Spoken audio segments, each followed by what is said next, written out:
क्रिस्त में प्यारे भाइयों बहनों और मेरे प्यारे बच्चों, प्रति रविवार की भांति आज हम पुनः प्रभु के इस मंदिर में एक साथ इकट्ठे होकर के प्रभु की आराधना करने, उनकी स्तुति महिमा करने के लिए आए हुए हैं। मान लीजिएगा, मैं अभी आप सबों से यह प्रश्न करता हूँ व्यक्तिगत तौर पर कि आप कौन हैं।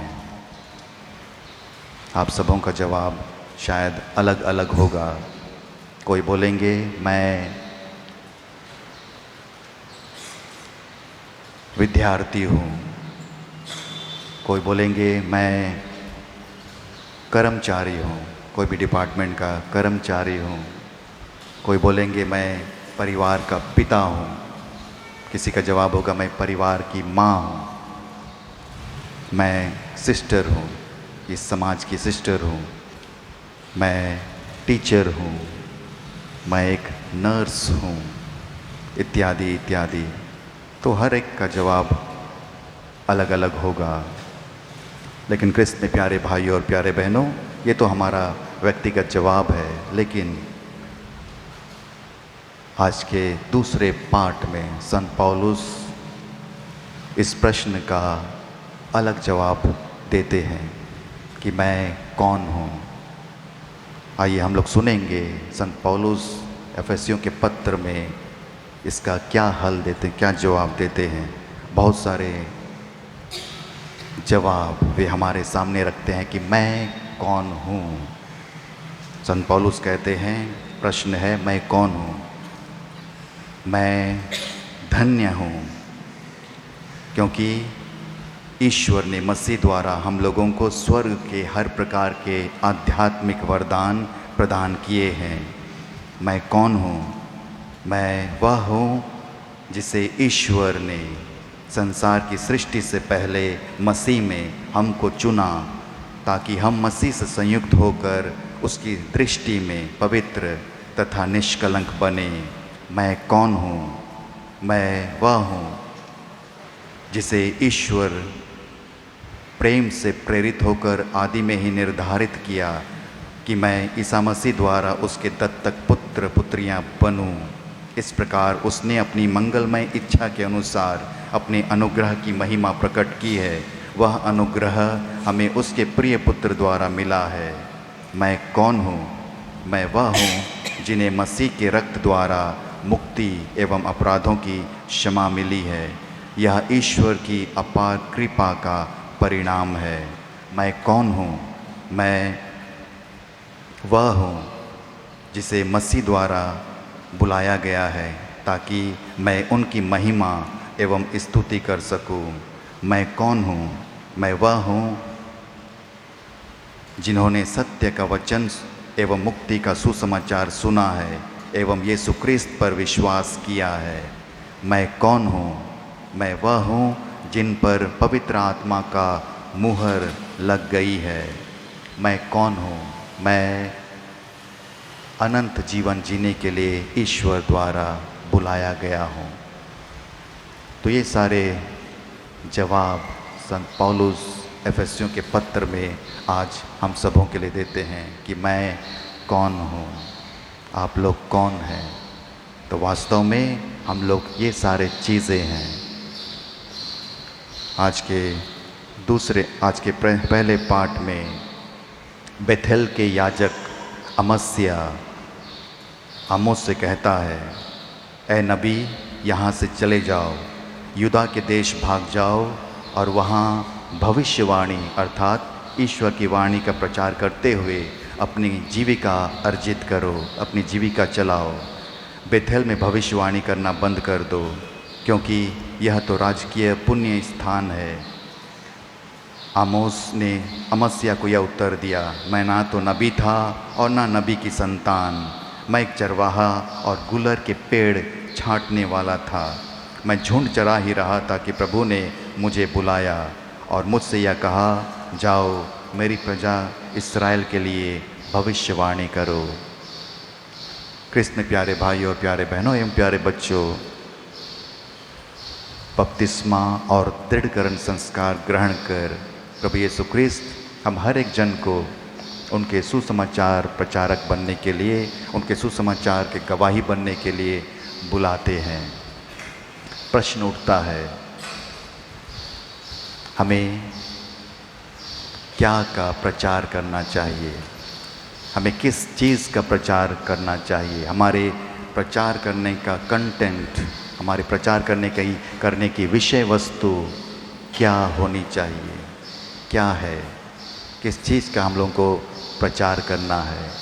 आज का सुसमाचार कहता है कि हमारे प्रचार करने का कंटेंट, हमारे प्रचार करने की विषय वस्तु लोगों को पश्चाताप करने के बारे में बतलाओ, लोगों को प्रायश्चित करने के बारे में बताओ। ये हमारे सुसमाचार प्रचार करने की विषय वस्तु, कंटेंट होना चाहिए। प्यारे भाइयों बहनों और प्यारे बच्चों, हमें बदलाव की आवश्यकता है, परिवर्तन की आवश्यकता है। हमें हृदय की परिवर्तन की आवश्यकता है, आंतरिक परिवर्तन की आवश्यकता है। हमें अपनी सोच में बदलाव लाना है। शायद बहुत बार हम लोग जैसे सोचते हैं, हम लोगों को लगता है कि मैं सही सोच रहा हूँ, लेकिन वैसा नहीं है। हम लोग बहुत बार गलत सोचते हैं, गलत निर्णय लेते हैं। तो इसलिए अपनी सोच में बदलाव लाना है, अपने वाणी में, अपने बोली वचन में हम लोगों को बदलाव लाना है, अपने आचार व्यवहार में बदलाव लाना है। यदि मैं किसी से नफ़रत करता हूँ, अपने काम के क्षेत्र में, अपने परिवार में, अपने आस पड़ोस में, तो हमें उस व्यक्ति जिससे मैं नफ़रत करती हूँ उनसे प्यार करना आरंभ करना चाहिए। यदि मैं काम के क्षेत्र पर, परिवार पर या फिर आस पड़ोस में किसी की बुराई करता हूँ, तो हमें उस व्यक्ति के अच्छाई के बारे में बातें करना आरंभ करना चाहिए। यदि मैं परिवार में, पड़ोस में, अपने काम के क्षेत्र में किसी को प्यार नहीं करता हूँ, तो हमें उस व्यक्ति को या फिर दूसरों को प्यार करना आरंभ करना चाहिए।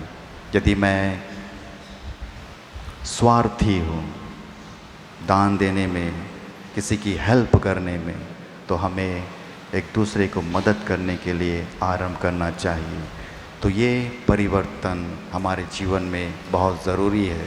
अपने भीतर झांक कर देखिएगा कि ऐसा कौन सा क्षेत्र है जहाँ पर मुझे बदलाव की, परिवर्तन की आवश्यकता है। यदि हम समय रहते अपने जीवन में बदलाव नहीं लाएंगे तो हमें इसका परिणाम भविष्य में भुगतना पड़ेगा। तो बदलाव हमारे लिए बहुत ज़रूरी है और यही बदलाव प्रभु यीशु ख्रिस्त हम लोगों को अपने जीवन में अपनाने के लिए कहता है। जैसे आज के पहले पार्ट में और दूसरे पार्ट में हम लोगों को बहुत सारे कृपादान ईश्वर के द्वारा मिला है। बहुत बार हम लोग उन कृपादानों को अपने जीवन में भूल जाते हैं। एक बार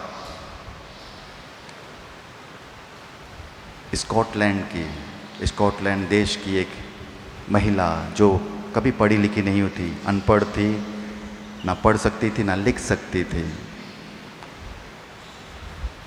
उनका एक लौता बेटा था, तो काम के सिलसिले में उसका बेटा अमेरिका चला जाता है और वहाँ अपना रोजी रोटी कमाता है।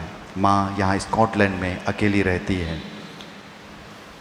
एक दिन उसका पड़ोसी उस गरीब बुजुर्ग माँ के पास आता है और पूछता है कि क्या तुम्हारा बेटा तुम्हें किसी तरह से मदद करता है? तो बुजुर्ग माँ बोलती है कि मेरा बेटा मेरा कोई मदद नहीं करता है। हाँ, कभी कभार वो कुछ रंगीन तस्वीर मुझे भेजते रहता है। वो आदमी को बहुत गुस्सा आ जाता है कि कैसे जवान लड़का अपने बुजुर्ग माँ को अकेला छोड़ करके उसकी कोई हेल्प नहीं करता है तो बहुत नाराज़ हो जाता है, लेकिन अपने क्रोध को कंट्रोल करता है और बुजुर्ग माँ से पूछता है कि तुम्हारा बेटा क्या तस्वीर आपको भेजता है, क्या मैं वो तस्वीर को देख सकता हूँ, वो फ़ोटो को देख सकता हूँ। माँ अंदर से बहुत सारा वो रंगीन तस्वीर जिसे उसके बेटे भेजता था उसको लाता है और दिखाता है। और जैसे ही उसका पड़ोसी वो तस्वीरों को देखता है आश्चर्य से भर जाता है। एक्चुअली वो तस्वीर नहीं था, वो नोट्स था, पैसा था, डॉलर था, हज़ारों में। तो हज़ारों का डॉलर हर माह उसका बेटा अपनी माँ के लिए भेजता था, लेकिन माँ पढ़ी लिखी नहीं थी, ना समझ थी। वो सोचता था नोट में तस्वीर था तो अलग अलग कलर का नोट्स था, तो सोच रहा था उसका बेटा उसके लिए फ़ोटो भेज रहा है। और या माँ उसके पास इतना पैसा था, हज़ारों का डॉलर, लेकिन वो तंगी हालत में जी रहे थे, भूखे मर रहे थे, क्योंकि अनभिज्ञ के कारण उसे पता नहीं था कि उसके पास इतना सारा पैसा है और वो आराम से अपनी जीविका चला सकती है। कृष्ण में प्यारे भाइयों और प्यारे बहनों, यही दशा, इस महिला की दशा हम सबों की भी है। ईश्वर ने हमें इतने सारे वरदान प्रदान किए हैं, लेकिन हम अनभिज्ञ रहते हैं। बहुत बार हम लोग को पता नहीं रहता है, पता नहीं है कि हमें इतने सारे वरदान ईश्वर प्रदान किए, जिसका वर्णन मैंने आज के अभी किया था कि मैं कौन हूँ। इतने सारे वरदान ईश्वर से हमें प्राप्त हुआ है, लेकिन बहुत बार हम लोग इन वरदानों को याद नहीं करते हैं। और संत पौलुस कहते हैं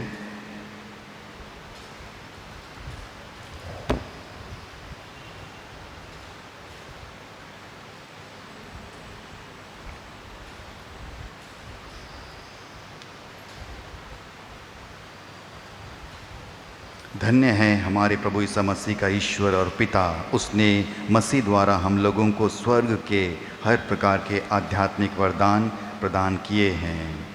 कृष्ण प्यारे भाई और प्यारे बहनों, हम सब भाग्यशाली हैं कि हमें ईश्वर से बहुत सारे स्वर्गीय आध्यात्मिक कृपादान मिले हैं। आइए हम उन कृपादानों के लिए हमेशा ईश्वर का शुक्रगुजार करें, धन्यवादी बने और उसे अपने जीवन में व्यवहार में लाने के लिए कोशिश करें, ताकि ये सारे वरदान जिसे हम लोग अपने जीवन में जी करके एक अच्छा क्रिस्तीय व्यक्ति बन सकें और ईश्वर के प्रेम, दया और मुक्ति के गवाह बन सकें।